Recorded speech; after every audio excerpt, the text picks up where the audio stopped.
दिनै बिजाबनि खौरां आयदायाव गांसे बिजाबनि बागै सुंदुङै फोरमायथिनो थाखाय आखायाव लानाय जाबाय। बे बिजाबनि मुङानो जाबाय बनलता आरो लिरगिरिनि मुङा जाबाय जारा फाग्ला। बेयो जाबाय गांसे सुंद' सल' बिजाब।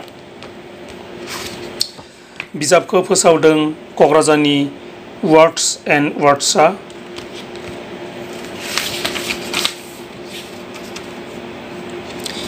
बिजाबनि गिबि फोसावनाय सेप्तेम्बर 2020 इं आरो बिजाबनि बेसेना जाबाय 100 रां।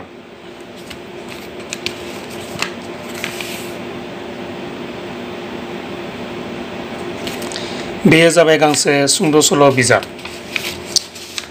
बे बिजाबाव गासै दों 4 सुंद' सल'फोर दं।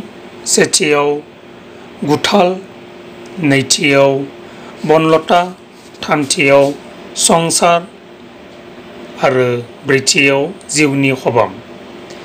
फिन बुंफिनदों दि बेयो जाबाय गांसे सुंद' सल' बिजाब आरो लिरगिरिनि मुङानो जाबाय जारा फाग्ला आरो बिजाबनि बेसेना 100 रां। बिजाबखौ फोसावदों क'क्राझारनि वर्ड्स एन्ड वर्ड्सआ। मिजिंथिबायदि बे बनलता सुंद' सल' बिजाबखौ बयबो अनसायगोन आरो लिरगिरि बिथां जारा फाग्लानिफ्राय आरोबाव बेबायदिनो बिजाब सोरजिनाय फरायनो मोनगोन। बेजों लोगोसे बिजाबनि खौरां आयदाखौ दिनै बेखिनियावनो दोनथ'नाय जाबाय। गोजोन्थों।